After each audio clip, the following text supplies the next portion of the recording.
Hello and welcome to Spoonie Space. We are a weekly web-based show. It's made by Spoonies for Spoonies. What's a Spoonie? Well, a Spoonie is someone who is chronically ill or chronically in pain and it affects their daily life. We have a wonderful community of people at SpooniesForLife.com. We also have our Facebook page, Spoonies for Life. We also have a support group that's closed that's also called Spoonies for Life. So we have a lot of resources to help fellow Spoonies out who might be struggling. Well, today's episode is going to be about traveling and tips and tricks to help you travel as a Spoonie because, let's face it, everything's much harder as a Spoonie. So we'd like to share with you some things that might help make travel easier for you. But first, let's introduce ourselves.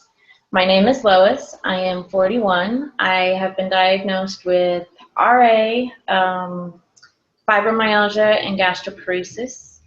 And that's about it. I don't want to get into all of them, so I'm going to go ahead and let everyone else introduce themselves. Go ahead, Tina. Hi, my name is Tina. I am the Spoonies for Life support group admin, as well as an editor and contributor for the Spoonies for Life website.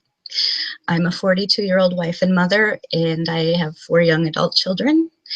My primary diagnosis is fibromyalgia. I also struggle with chronic fatigue and depression. My main problems right now are brain fog and fatigue and depression. So traveling, I need to write a lot of things down and have a lot of lists. So that's it for me. How about Dina? Hello, I am Dina. I'm 37 and I have 2 fur babies.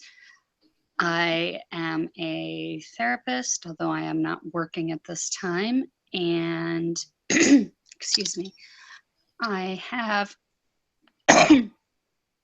excuse me, I have Ehlers-Danlos, severe asthma, and degenerative disc disorder. So traveling can be a bit of a problem with airports and all of that. My biggest issues, as we'll get into, are highly recommend taking advantage of wheelchair assistance in airports. And I will hand it over to Kathy. Hi, I'm Catherine McGee, and I'm 54 years old, and I'm an empty nester. I have 2 grown boys and a pack of fur babies. My main diagnosis is fibromyalgia. I also have Hashimoto's and arthritis in numerous places in my body. Traveling can be very tricky for me, but I don't let it stop me from enjoying my life. So I'll tell a bunch of stories for you, and hopefully you'll get a good laugh out of a couple of them. So I'll pass this back to our host, Lois. Thank you very much, ladies. Okay, so got to go to my list because, like Tina said, fibro fog tends to make you forget what you really want to say. So my first tip is, well, actually, first let me say I just traveled recently. I traveled by car, and it was very long. It took several days. And so my biggest thing I can tell you is pace yourself and don't push yourself past your limits, because we all know what happens when you push past your limits. Yeah, you flare and you really regret it. So be careful of that and pace yourself. Let's see. Call ahead of time. So what I mean by that is when you make your reservations, at the time of reservation, tell the person on the other end what your disability needs are. So if it's a hotel and you need a first floor room with, handicap bathroom and all of that, you need to tell them at reservation to make sure they hold that type of room for you. Same with the airport. If you're going to need a wheelchair or you're going to need assistance, make a note, have them make a note at time of reservation, but then also call the airline or bus or train or whatever it is 24 to 48 hours in advance so that they have enough time to get your accommodations ready for you. Also, talk to your doctor and make sure that it's safe for you to travel. There are some conditions that the doctor may say, oh, no, you can't get on an airplane right now, or oh, no, we can't have you going very far right now. So please talk to your doctor and make sure it's safe for you to travel. Bring extra medications with you. I can't stress that enough. We had to cut our trip a few days short because I left my extra bottle of Zofran sitting on my bathroom counter. So make sure you have all your medications so you're not stuck without them or having to buy them and or cut your trip short. Carry your medical information with you. Have an alert of some kind so that if something happens, someone can know what's wrong with you. I always wear a medical alert bracelet. This one I got for around $100. On the back, it lists the website it's a link to a website that I have entered all of my medical information into. And so emergency personnel or anybody can look on the back of this, log in with the information on my bracelet, and they have access to everything, my medical history, the medications I'm on, anything I'm allergic to. So if you don't have the bracelet, at least maybe have a paper in your purse, in your bag, or something that someone can look at it and go, oh, okay, this is how I help that person. Give yourself time to prepare for the trip. Don't wait, till the last minute to pack. Start packing a week ahead of time. Do a little bit each day so that you're not wearing yourself out. Because remember, the stress of getting ready to go is going to get you flaring just a little bit. And then once you get to where you're going, you're probably going to push yourself for having fun or whatever, if it's work, for work.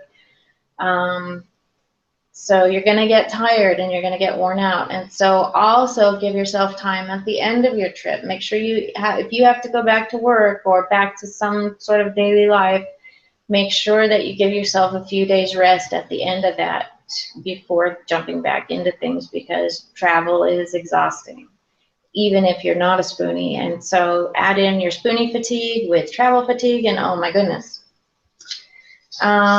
Let's see. When you're traveling, no matter how you're traveling, by car, by bus, by train, by plane, you need to make sure that every 2 hours you are moving your legs. Get up and stand up. Walk if you can. You want to prevent blood clots. We have so many things wrong with us. We don't need to add blood clots to the list of problems and spending time in the hospital, which we already do too much anyway. So please be careful of that.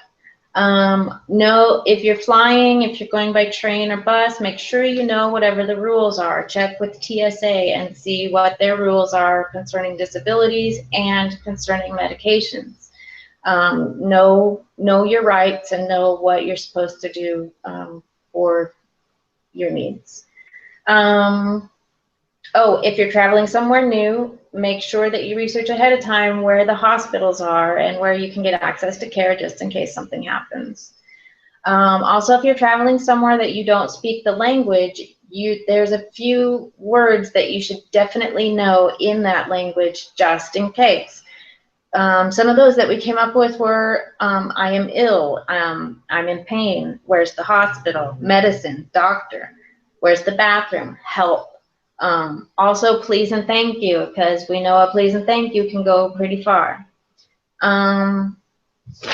Let's see, that's about all I have for right now. So I'm going to go ahead and pass it over to Christina. Well, I'm a list maker, and I like to plan ahead with lists, and I make a binder for travel. What I do is develop lists for every type of outdoor activity we're going to be doing, such as camping. I have a packing list of everything that needs to go in the trailer, everything that needs to go in the suitcase, everything that needs to go in the car. And if you do it once and you add to it as you're traveling things you think of, it's so much easier to pack later when you're doing the similar kind of trip. So even if you're going to the park or a weekend away, make a separate list for those kinds of packing. I also, in my binder, keep some note paper to write these additional ideas or things that I may have forgotten that I need to put next time.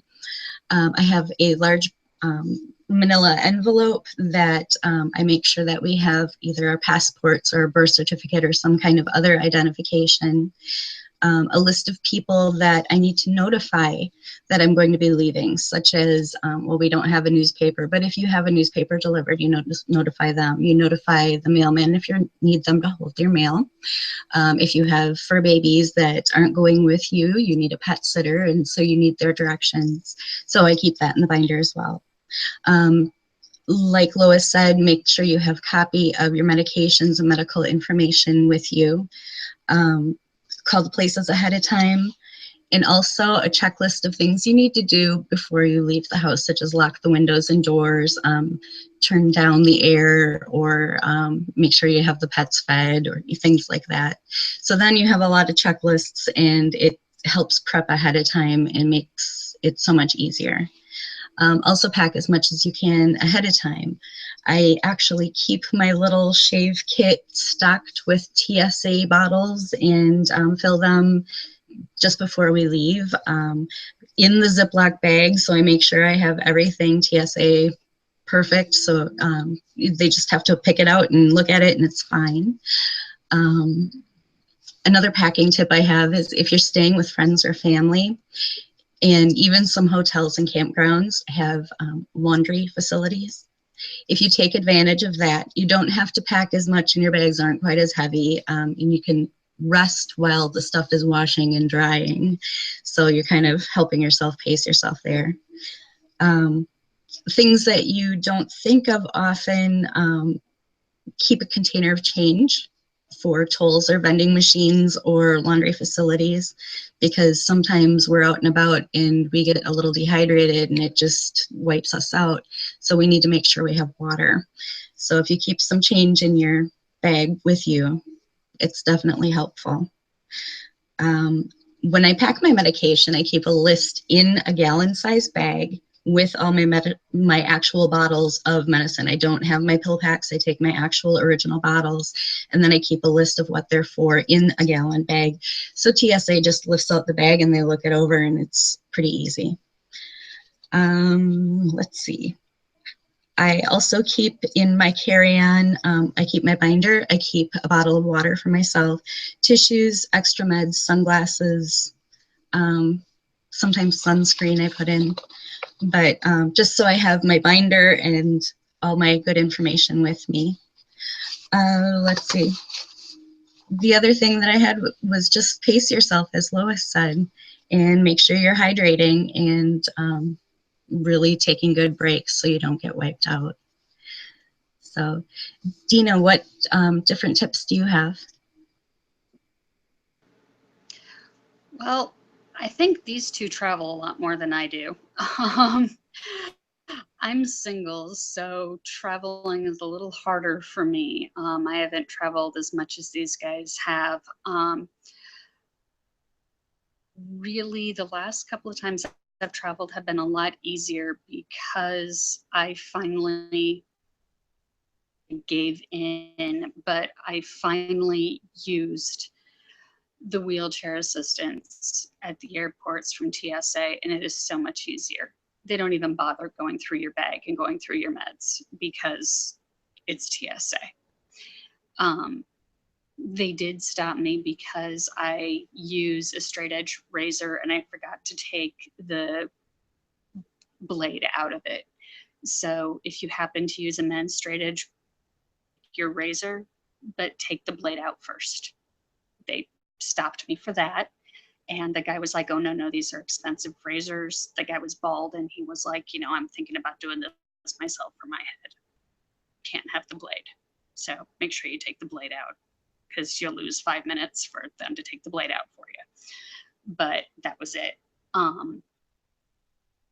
It's so much easier because between my Ehlers-Danlos and my spine and half a dozen different joints, I should have quit walking airports years sooner.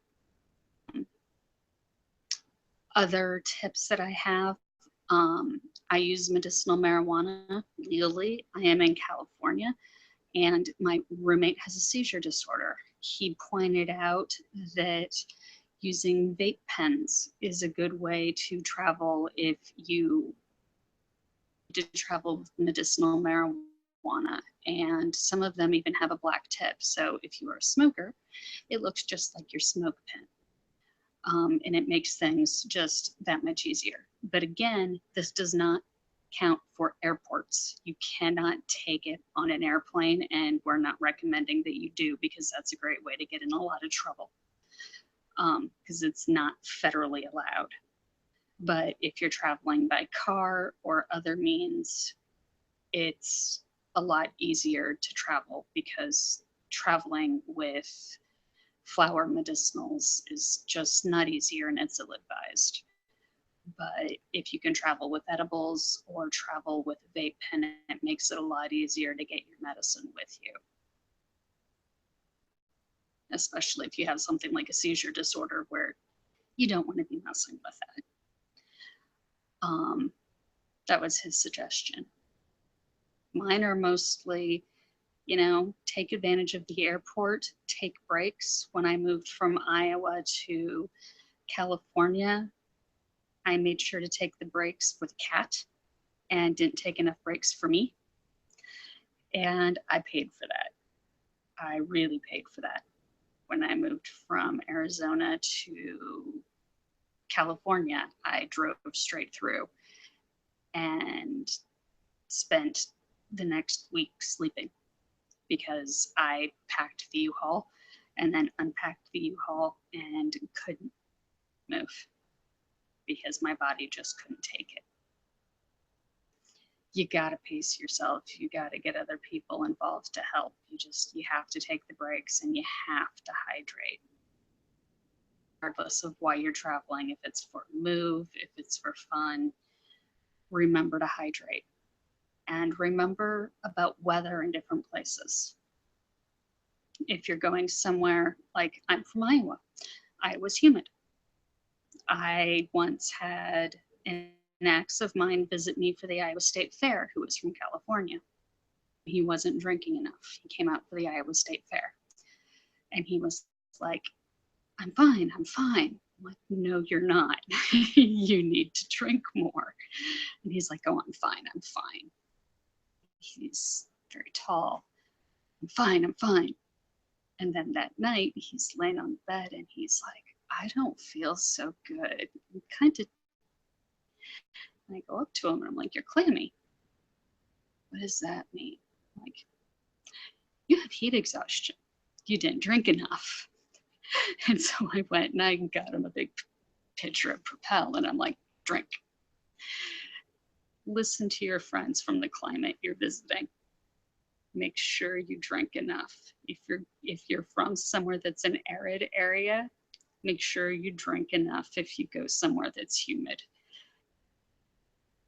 Hits you even though you don't realize it, because it feels sticky. And if you're from somewhere that's humid and you visit somewhere that's really arid, you really need to drink, because it'll hit you so fast. I moved to Arizona and California, and I can personally attest to that. Dangerous. So, Lois?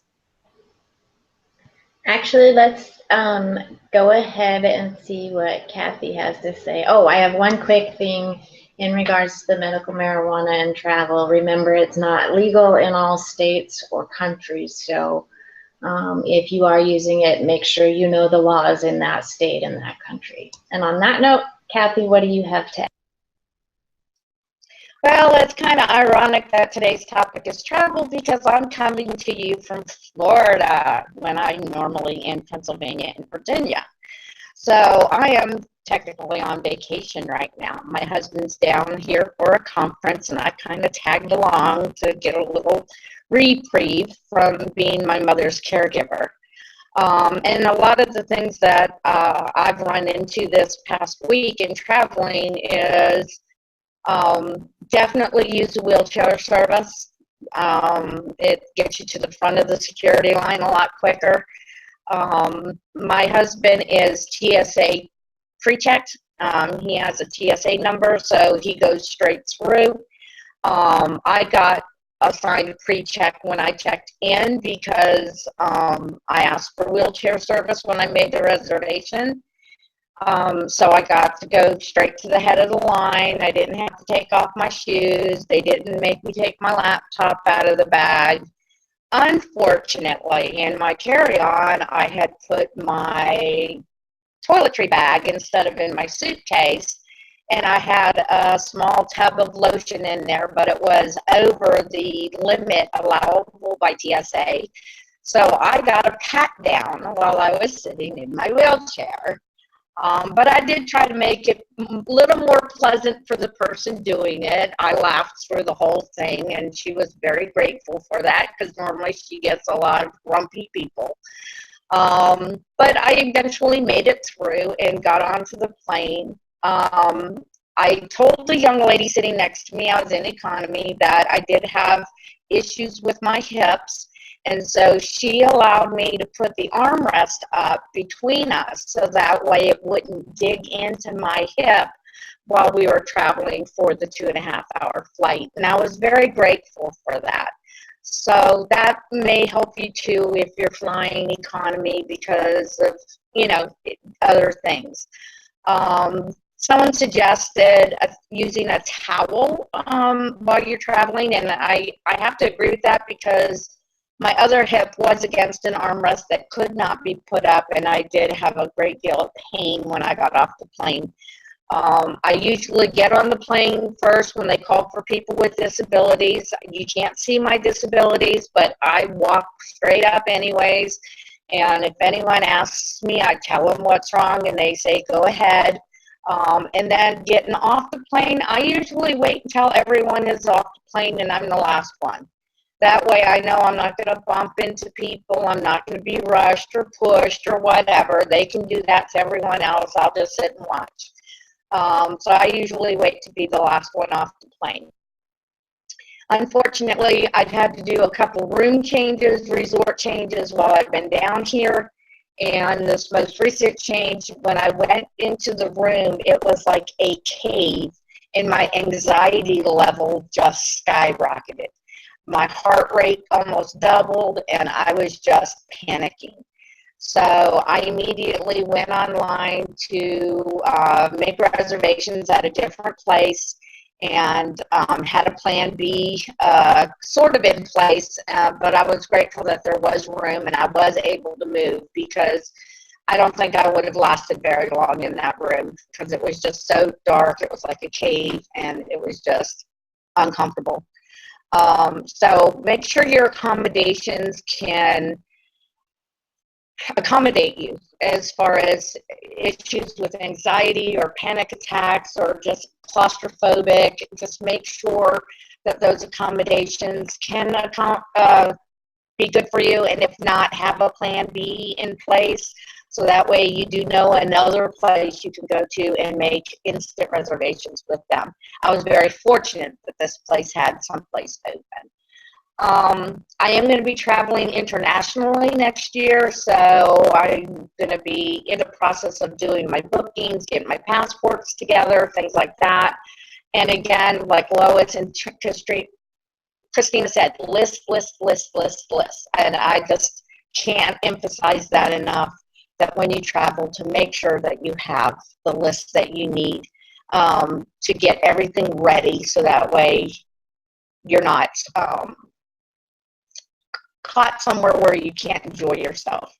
The other thing that, one last thing is, one thing I did not bring with me is my mobility scooter, and I kind of regret having not brought that because it was $250 for me to rent one here, and that's because of the area, I'm assuming, because they can get the money if they wanted to. And it's very unfortunate because that kind of leaves me where I'm at during the day.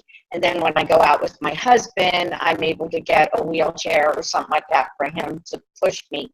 But I can't do a wheelchair on my own. So if you have a walker that you use, bring it with you. You can take it to the gate. They'll check it at the gate. and put it underneath and bring it back up to you when you get to your destination. And same with the mobility scooter. Most mobility scooters, they'll put enough hole down. You can drive it up to the gate, and then they take it down and put it in the hole for you. So I would recommend doing that if you have that option. And one more last thing. Sometimes we do travel by car, and the one thing that helps me out tremendously is the seats are heated in my husband's car. And even though it may be summer outside, I put the heat on low, and it really relaxes my back muscles and my butt muscles, so I'm not so tense throughout the trip. So that's about all I can think of right now to share with you, and I'll pass this back to Lois. Wonderful. Thank you so much. I wanted to add on to the heated seats. Those are amazing lifesavers. If you have an older car or you have a car that doesn't have those, they do make ones that you can, it just sits on your seat in the shape of your seat, back and on the bottom, and it'll just plug into like your lighter, or if you have a extra outlet to plug into, you just plug it in there and voila, you've got a heated seat for you to help with that. Definitely do whatever you can to make yourself comfortable however you're going to travel. If you've got a long flight, remember to bring yourself a little neck pillow or small pillow. It used to be that airlines would provide you a pillow and blanket. They don't do that anymore. So I always bring a blanket, I always bring a pillow and things like that. Right now I'm going to quickly go to a couple of comments that we had on our Facebook page. Dawn said that she brings her pillow from home, healthy snacks, and makes sure she has a room with a fridge. That is, I always kind of do that too. Well, number one, I have a medication that has to be refrigerated, so it's kind of necessary, and it helps if it has a fridge so I don't have to constantly be adding ice to my little cooler. Let's see. Elise says, research where you're going, call if you have questions, pace your schedule so you don't get worn out and end up miserable after 2 days. I think all of us have kind of pushed that whole thing home of pace yourself, pace yourself, pace yourself. And that's just even in general life, you got to pace yourself. So that's all the comments we have. Let's see. I think that's about all I have, and we're almost to the end of our show. Does anyone have anything they'd like to add? No, we're all good.